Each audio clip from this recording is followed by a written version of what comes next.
দেখছেন AGT live 24/7 99.7 AGT live 24/7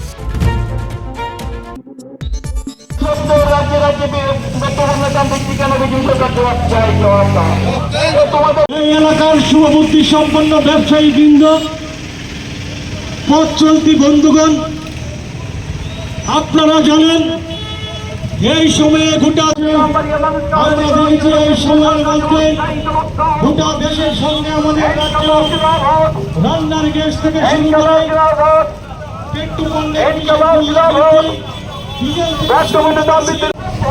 আপনারা আমাদের আমরা দেখেছি এই সময়ের মধ্যে গোটা দেশের সঙ্গে আমাদের রাজ্য রান্নার গ্যাস থেকে শুরু করে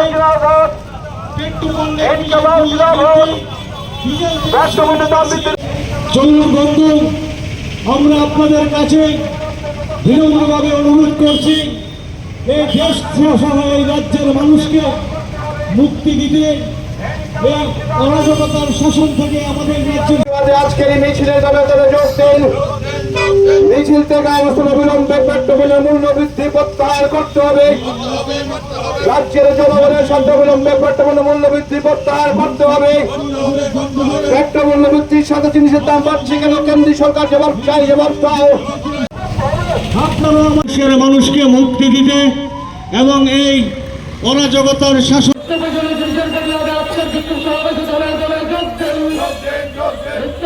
এই এলাকার শুভবুদ্ধি সম্পন্ন ব্যবসায়ী বৃন্দ, পথ চলতি বন্ধুগণ, আপনারা জানেন এই সময়ে গোটা দেশের সঙ্গে আমাদের রাজ্যেও রান্নার গ্যাস থেকে শুরু করে সিএনজি থেকে শুরু করে পেট্রোল আজকের এই মিছিলের যারা যোগ দেন,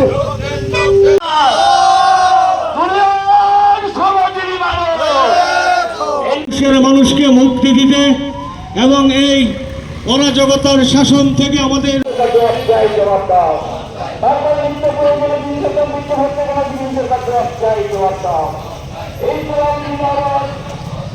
মহকুমা কমিটির পক্ষ বৃদ্ধিতে চলুন বন্ধু, আমরা আপনাদের কাছে বিনম্রভাবে অনুরোধ করছি এই দেশ সহ এই রাজ্যের মানুষকে মুক্তি দিতে। ভারতবর্ষের মধ্যে পেট্রোল, ডিজেল, কেরোসিন, রান্নার গ্যাস কিভাবে হুড়হুড় করে দাম বাড়িয়েছে আমাদের ভারতবর্ষের এবং রাজ্যের ডাবল ইঞ্জিন সরকার। আজকে আমি যে বাইকটি চালাই, আজকে কত টাকা হবে, কত টাকা দিয়ে তেল ভরতে হবে আমি তা বলতে পারি না। আজকে যদি 105 টাকা দিয়ে ভরতে হয়, কালকে গিয়ে দেখবো এটা 106 টাকা হয়েছে, 5 দিন পরে গিয়ে দেখবো 110 টাকা হয়েছে। এই লাগামহীন পেট্রোল, ডিজেল, রান্নার গ্যাস যেভাবে বৃদ্ধি করছে বিজেপি সরকার, আমরা নিশ্চিতভাবে জিবি বাজারের এই পথসভার মধ্য দিয়ে তার তীব্র নিন্দা জানাই এবং আমরা জনগণের কাছে সাহায্য চাইছি। এই বাইকটা, এই গাড়িটা শুধু আমরা চালাই না, যারা জনগণ সবাই এই সমস্ত নিত্য প্রয়োজনীয় জিনিসগুলোর মধ্যে আমরা ওতপ্রোতভাবে জড়িত। একটা ডিজেল এবং পেট্রোল এই দামের সাথে সাথে সমস্ত জিনিসের দাম বৃদ্ধি হয়, এটা আপনারা সবাই জানেন, আমরাও জানি। আমার একটাই প্রশ্ন, এই আন্দোলনটা কি শুধু একমাত্র বামপন্থী সিপিএমরাই করবে? যারা বিজেপি করে, আমরা জানি এই জিবি বাজারের মধ্যে যারা আমাদের কথা শুনছেন, আমরা এই জিবি বাজারের যারা নাকি ব্যবসায়ী বৃন্দ এবং বিশেষ করে যারা বিজেপি দলকে সমর্থন করেন, নিশ্চিতভাবে আমরা আপনাদের কাছে অনুরোধ জানাতে চাই, সিপিএম যেভাবে আন্দোলন কর্মসূচি করে এই সমস্ত দ্রব্যমূল্য বৃদ্ধির প্রতিবাদে আপনারাও তো আপনাদের সংসার চালাতে, বাইক গাড়ি চালাতে অনেক কষ্ট হয়। নিশ্চিতভাবে তার প্রতিবাদ আপনাদের দলের থেকে আওয়াজ তোলা দরকার আমরা মনে করি। কেননা এই যে দিন দিন যেভাবে জিনিসপত্রের দাম বাড়ছে, সমস্ত কিছুর পরিণতি কিন্তু আমাদের ভুগতে হচ্ছে, সাধারণ মানুষকে ভুগতে হচ্ছে। আজকে এত বড় বাজারের মধ্যে, বিশেষ করে সবজি বাজার থেকে শুরু করে সমস্ত কিছুর মধ্যে এমন ভাবে দাম বাড়েছে, গরিব মানুষ দিনে দিনে গরিব হচ্ছেন, তাদের দিকে কোনো লক্ষ্য নেই। ঠিক শুধু আচ্ছাদন এবং আচ্ছাদনের কিছু নমুনা এবং বড় বড় ফ্ল্যাক্স, বড় বড় হোর্ডিং এবং বড় বড় বিজ্ঞাপন দিয়ে শেষ হয়।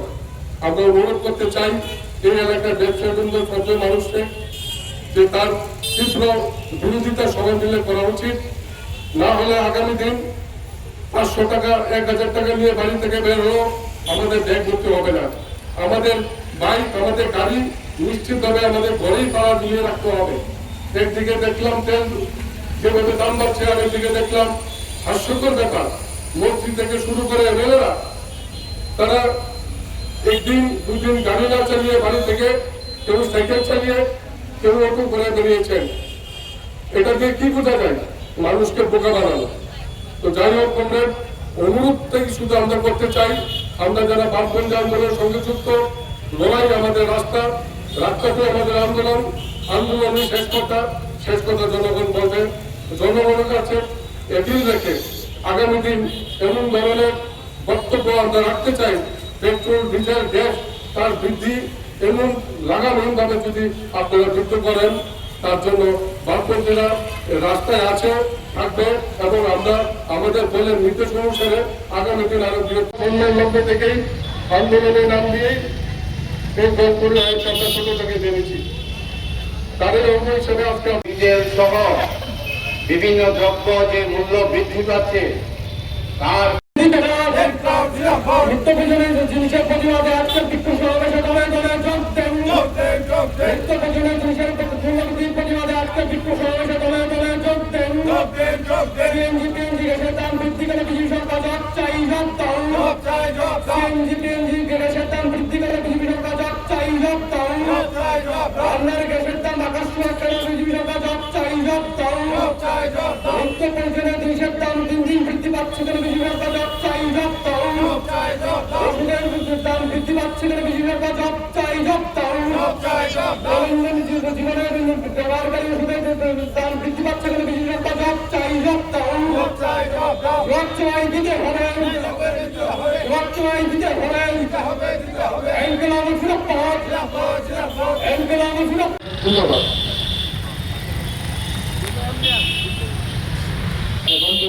কমিটির উদ্যোগে আজকে এখানে জোহরনগর, আড়ালিয়া, বনকুমারী, বলনগর, শ্রীনগর ইত্যাদি এলাকা নিয়ে আমরা এখানে মিছিল সংগঠিত করছি। আমাদের মূল যে বিষয়টা হচ্ছে, আপনারা দেখেছেন এই সময়টার মধ্যে গত 15 তারিখ থেকে শুরু করে এই পর্যন্ত পেট্রোল পণ্যের মূল্য 4 বার পরপর বৃদ্ধি করা হয়েছে। প্রায় 7.5 টাকার উপর বৃদ্ধি হয়েছে। এছাড়া সিএনজি পিএনজি এর উপর বৃদ্ধি হয়েছে এবং এর সাথে পাল্লা দিয়ে জিনিসপত্রের দাম বাড়ছে। কাজে একদিকে যেমন মানুষ এমনিতেই সমস্যাতে হাবুডুবু খাচ্ছে, তারপর এইভাবে পেট্রোল ডিজেলের যে মূল্য বৃদ্ধি এবং তার সাথে অন্য জিনিসপত্রের মূল্য বৃদ্ধি, মানুষ আজকে অসহায় হয়ে পড়েছে। এবং তাছাড়া টিট কেলেঙ্কারি এই রাজ্যের মধ্যে আইন শৃঙ্খলা ভেঙে পড়েছে। মানুষের কর্মসংস্থানের কোনো ব্যবস্থা নেই। জায়গা ইত্যাদি এর বিরুদ্ধে আমাদের মিছিল, এর বিরুদ্ধে আমাদের প্রতিবাদ। মোদী সরকারের যে জনবিরোধী নীতি এবং রাজ্য সরকারের যে জনবিরোধী নীতি, এই মিছিল থেকে আমরা আওয়াজ করব। অবিলম্বে জায়গা আবার চালু করতে হবে, কর্মসংস্থান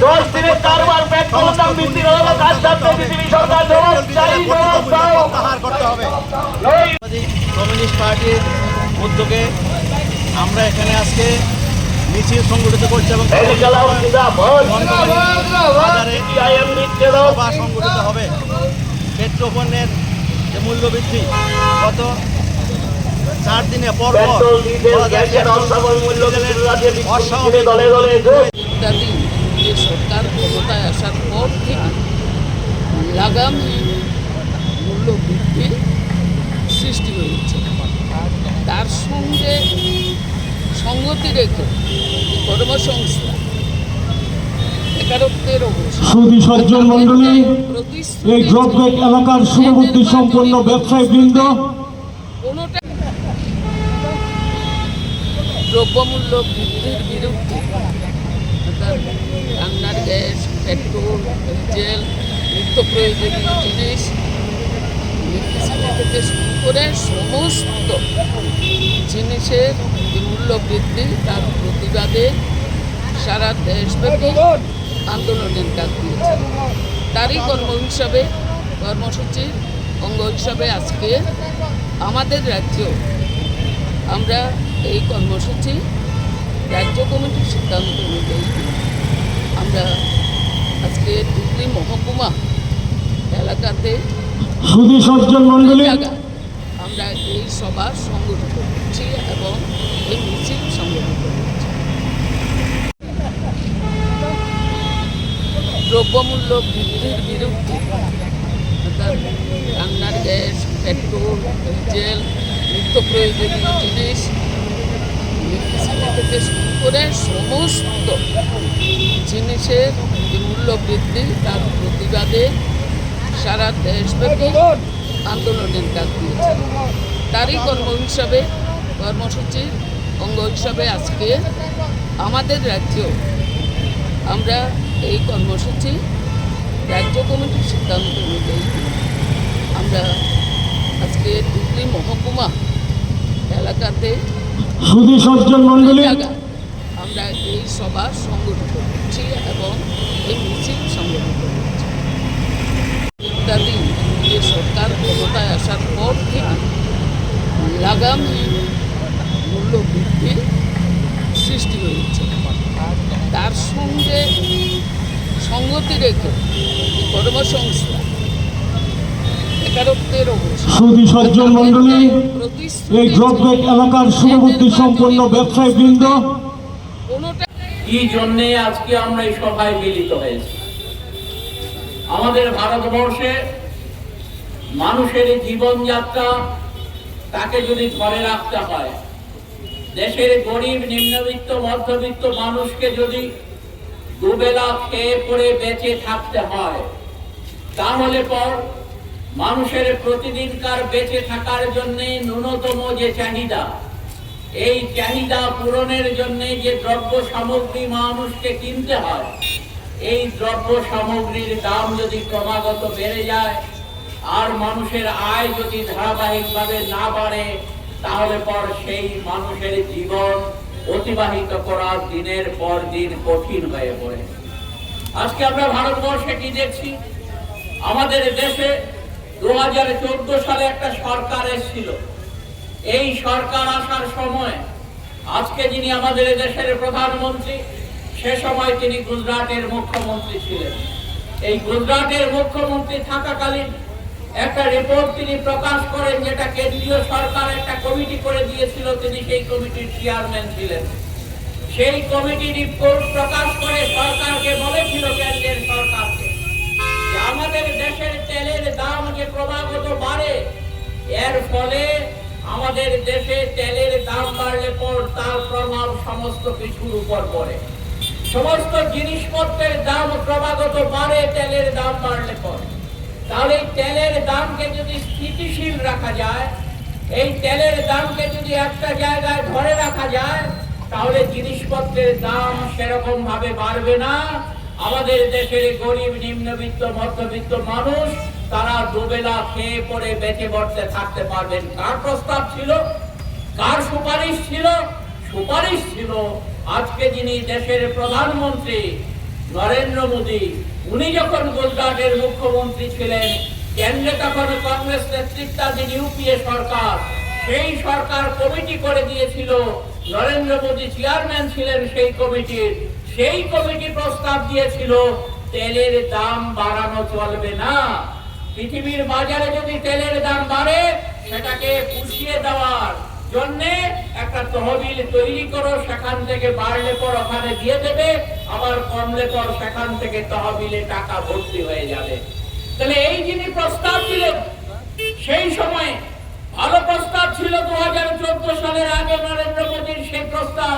কিন্তু সেই প্রস্তাব যখন ওনার হাতে দেশের সার্বময় ক্ষমতা, যখন গোটা দেশকে পরিচালনার দায়িত্বে আছেন তিনি, তখন তারই রাজত্বে আজকে ক্রমাগত ভারতবর্ষে তেলের দাম বাড়ছে। পেট্রোল, ডিজেল, রান্নার গ্যাস, আমার গাড়িতে ব্যবহার করার জন্য যে গ্যাস, এই সমস্ত দোকানপাটে ব্যবহার করার গ্যাস, সবকিছুর দাম বাড়ছে।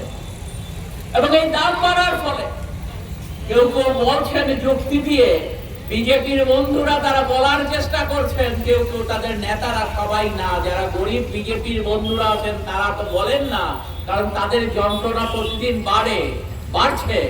যারা বিজেপির নেতৃত্বরা আছেন তারা আমাদের বোঝানোর চেষ্টা করেন আজ থেকে 2 মাস আগে আমাদের পৃথিবীর বাজারে তেলের দাম কম ছিল, এখন পৃথিবীর বাজারে তেলের দাম বেড়েছে। স্বাভাবিক কারণেই আমাদের বাড়ানো ছাড়া অন্য কোনো রাস্তাটা খোলা নেই। তো আমরা যদি দেখার চেষ্টা করি, প্রত্যেকের কাছে মোবাইল আছে, এই মোবাইল ফোনে একটু খুঁজে দেখুন তো নেট যাদের আসছে ব্যবস্থাটা। আজকের দিনে পৃথিবীর বাজারে এই যে আমাদের দেশ তেল কিনে নিয়ে আসছে, 1 ড্রাম তেল যেটাকে ব্যারেল বলা হয়, 160 লিটারের মতো তেল থাকে একটা ড্রামের মধ্যে। এই তেল পৃথিবীর বাজারে আজকে 87 টাকা থেকে 90 টাকা ব্যারেলে ডলারে বিক্রি হচ্ছে, 87 থেকে 90 ডলারে বিক্রি হচ্ছে। এটাকে যদি টাকায় ভাঙানোর চেষ্টা করি তাহলে দেখবো আজকের দিনে পৃথিবীর বাজারে আমাদের দেশের সরকার 1 লিটার তেল কিনেছে 50 টাকার নিচে। তাহলে 50 টাকার নিচে আজকের দিনে দাঁড়িয়ে যখন তেল কিনছে, তখন আমি আপনি আগরতলা শহরে 102 টাকা 3 টাকায় তেল কিনছি পেট্রোল, ডিজেল তার কাছাকাছি 100 ছুঁই করছে। ভারতবর্ষের অন্য রাজ্যগুলোতে কোথাও 5, কোথাও 8, কোথাও 11, কোথাও 13, 113 এরকম লিটারে পেট্রোল ডিজেল 100 কাছাকাছি 100 অতিক্রম করেছে, বিক্রি হচ্ছে। তার কারণটা কি? আমি তেল কিনছি 50 টাকার নিচে প্রতি লিটারে, বিক্রি করছি 100 টাকার উপরে। তার কারণটা হচ্ছে প্রতি লিটার তেলের সাথে ভারত সরকার 55 টাকা করে ট্যাক্স ঢুকিয়ে দিচ্ছে। পৃথিবীর আর কোন দেশে এই ব্যবস্থা নেই। সরকার তেলের উপর এত ট্যাক্স চাপায়, পৃথিবীর আর অন্য কোন দেশে এই ব্যবস্থা নেই। আর যারা আমাদেরকে বড় ভয় দিয়েছিলেন 2014 সালে, ইউপিএ সরকার দেশের সর্বনাশ করে দিচ্ছে, আমাদের দেশকে যদি বাঁচাতে হয় ইউপিএ সরকারকে সরাতে হবে। ইউপিএ সরকারকে সরালে পর আমরা আজকে দিনের সেখানে আভাস পাবো, আমাদের জীবনযাত্রার মান উন্নত হয়ে যাবে, আমরা সুখে স্বাচ্ছন্দ্যে বসবাস করতে পারবো, প্রতি বছর 2 কোটি বেকার যুবকের কাজ হবে, আমাদের গরিব মানুষের আর কষ্ট থাকবে না। এই ছিল যাদের প্রতিশ্রুতি। তারা পৃথিবীর অন্য দেশে যেখানে কর নেয় না এত, তারা আমাদের দেশের গরিব মানুষের কাছ থেকে প্রতি লিটার তেলে 55 টাকা করে কর আদায় করছে। যদি এই কর বেশি না, মাত্র 10 টাকা কমিয়ে নেওয়া হতো, তাহলে আজকে ভারতবর্ষের বাজারে 1 পয়সা তেলের দাম বাড়তো না।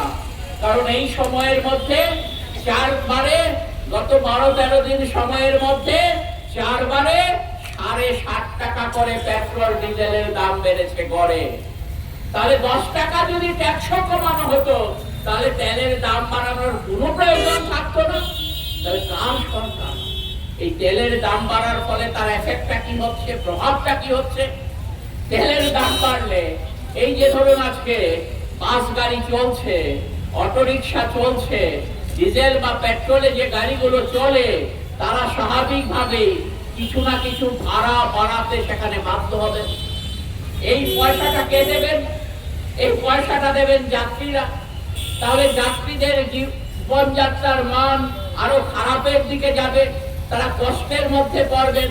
তেলের ডিজেলের যখন দাম বাড়বে, ওই মহারাজগঞ্জ বাজার থেকে ছোট ছোট গাড়ি করে আমার জিবি বাজারের দোকানগুলোতে যে জিনিসপত্রগুলো আসে, ডিজেলের দাম বাড়লে পর সেখানে আমার জিনিসপত্রের দাম তারা জিবি বাজারের দোকানিরা তারা নিজের পকেট থেকে বেশি টাকা দিয়ে এখানে ব্যবসা তো করবেন না। ব্যবসা করলে তাদের লাটে উঠবে ব্যবসা, তাদের বাড়িতে খাবার জোগাড় হবে না। তাহলে স্বাভাবিকভাবেই জিনিসপত্রের দাম কিছু না কিছু বাড়বে। একবার পাইকারি বাজারে বাড়বে, আরেকবার খুচরো বাজারে বাড়বে। এই জিনিস কারা কিনছেন? গরিব মানুষ, নিম্নবিত্ত, মধ্যবিত্ত মানুষ, যাদের দিনে রুজি রোজগার হয়তো 400-500 টাকার মধ্যে সীমাবদ্ধ। সেই মানুষটা যখন চাল কেনেন, ডাল কিনেন, লবণ কিনেন, অন্যান্য সামগ্রী কিনেন, কিনতে গিয়ে দেখেন তার জামাটা ছিঁড়ে গেছে, পরিবারের মেয়ের শাড়িটা সেখানে ছিঁড়ে গেছে। এই সরকার সম্পূর্ণভাবে তার জন্য দায়ী। আজকে বিজেপির বন্ধু যারা আমাদের কথা শুনছেন, দূর থেকে বিভিন্ন জায়গায় থেকে আমাদের কথা শুনছেন হয়তো অনেক বিজেপির বন্ধু। আপনারা আমাদের শত্রু না, আপনারা আমাদের বন্ধু। আপনাদের কথা দেওয়া হয়েছিল 2014 সালে, 2018 সালে, 14 সালে সারা দেশে, 18 সালে আমাদের ত্রিপুরায় যে সরকারটা আসলে পর আর বেকারদের কর্মসংস্থানের জন্য চিন্তা করতে হবে না। মোদী সাহেব বলেছিলেন 2 কোটি লোকের চাকরি প্রতি বছর হবে। আর এখানকার বিজেপি সরকার তারা প্রতিশ্রুতি দিয়েছিল প্রথম বছরেই 50,000 ছেলে মেয়ের সরকারি কাজ হবে, সরকারি চাকরি হবে। পেয়েছেন? যখন বামফ্রন্ট সরকার ত্রিপুরায় ছিল 2017 সালের ডিসেম্বর পর্যন্ত হিসেব, এই ত্রিপুরা রাজ্যে সেই সময়টাতে 1,57,000-এর উপর সরকারি কর্মচারী ছিল। আর এখন গত কয়েকদিন আগে কেন্দ্রীয় সরকারের কাছ থেকে ত্রিপুরার বিজেপি সরকার পুরস্কার নিয়ে এসছে। কিসের জন্য পুরস্কার?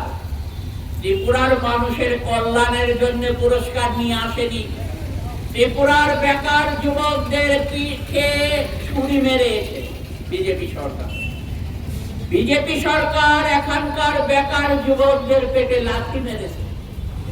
যারা বিজেপির সমর্থক তারাও গত এই 8 বছর এখানে ত্রিপুরায় সরকার চলছে, সেই সরকার তাদের জন্য কর্মসংস্থানের ব্যবস্থা করেনি।